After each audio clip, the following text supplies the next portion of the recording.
परिहार वंश और बंगाल के शूर वंश आदि का वर्णन। सूत जी बोले, हे भृगुश्रेष्ठ शौनक, अब आप परिहार वंश के राजाओं का वर्णन सुने।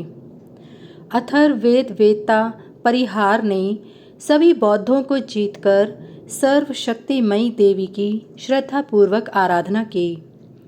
सर्वशक्तिमयी देवी ने प्रसन्न होकर चित्रकूट पर्वत के ऊपर 1.5 योजन विस्तृत एक नगर का निर्माण किया।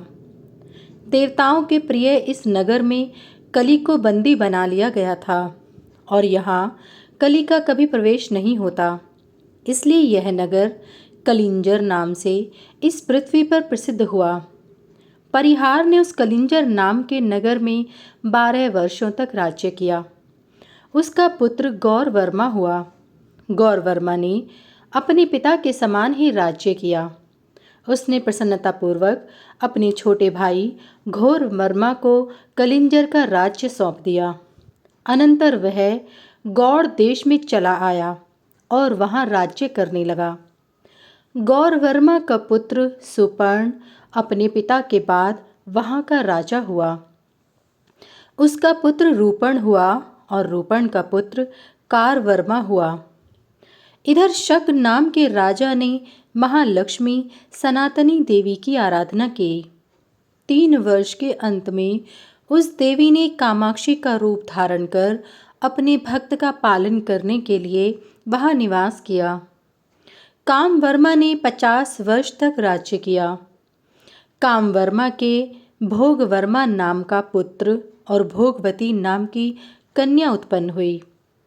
उस राजा ने भोगवती नाम की अपनी कन्या विक्रम को प्रदान की और अपना राज्य अपने पुत्र भोगवर्मा को दे दिया। भोगवर्मा का पुत्र कालीवर्मा हुआ। कालीवर्मा ने भक्तिपूर्वक महाकाली की उपासना की। उससे प्रसन्न होकर वर देने के लिए भगवती काली स्वयं उपस्थित हुईं। भगवती काली ने प्रसन्न होकर अनेक पुष्पों की कलियों की वर्षा की, जिससे एक सुंदर नगर उत्पन्न हुआ जो कलिकातापुरी कलकत्ता के नाम से इस पृथ्वी पर प्रसिद्ध हुआ। कालीवर्मा का पुत्र कौशिक, उसका पुत्र कात्यायन, उसका पुत्र हेमवत, हेमवत का पुत्र शिववर्मा, शिववर्मा का पुत्र भववर्मा और भववर्मा का पुत्र रुद्रवर्मा हुआ। इन्होंने भी अपने अपने पिता के समान राज्य किया। रुद्रवर्मा का पुत्र भोजवर्मा हुआ। भोजवर्मा ने अपने पिता का राज्य त्याग कर वन प्रदेश में भोज राष्ट्र का निर्माण किया। भोजवर्मा का पुत्र गववर्मा हुआ और उसका पुत्र विंध्यवर्मा राजा हुआ। विंध्यवर्मा अपने छोटे भाई को राज्य सौंपकर वंग बंगाल देश चला गया। विंध्यवर्मा का पुत्र सुखसेन उसका पुत्र बलाक हुआ।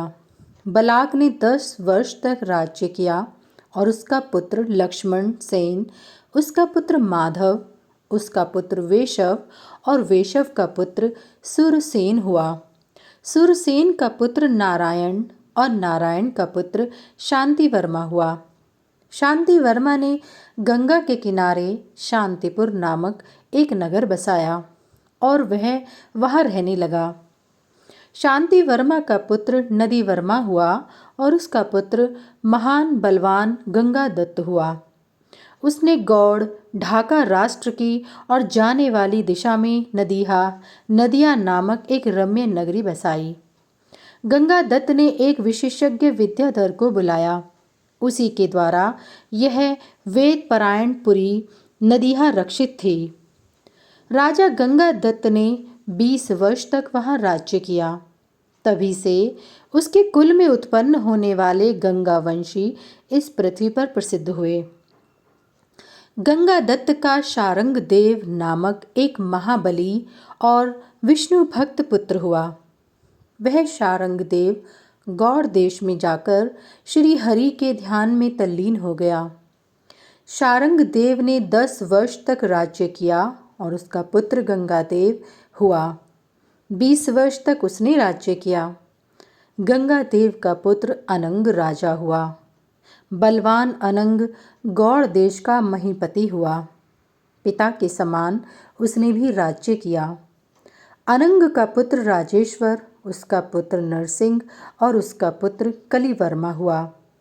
राष्ट्र देश में जाकर बलवान कलिवर्मा ने वहाँ के राजा को जीतकर महावती नामक रमणीय पुरी के मध्य सुखपूर्वक राज्य किया। कलिवर्मा का पुत्र हुआ धृतिवर्मा। धृतिवर्मा का पुत्र महीपति हुआ।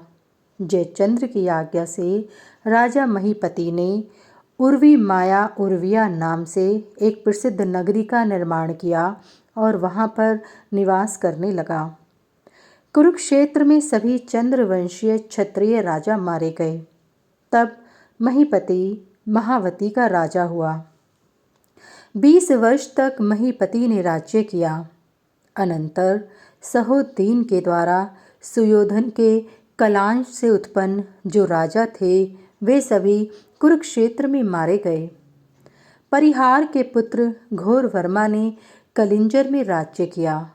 उसका पुत्र हुआ शार्दूल। उसके वंश में जो राजा हुए वे शार्दूलीय नाम से प्रसिद्ध हुए। महामाया के प्रसाद से संपूर्ण भूमि पर शार्दूल वंश में उत्पन्न राजा व्याप्त हो गए। हे शौनक, इस प्रकार अग्निवंशीय राजाओं के कुल का मैंने वर्णन किया। चंद्र और सूर्य वंश का स्मरण करने से जैसे पाप नष्ट हो जाते हैं, ऐसे ही यह अग्निवंश भी पवित्र करने वाला है। अब मैं अन्य वंश का वर्णन कर रहा हूँ जिसमें हरि स्वयं उत्पन्न हुए।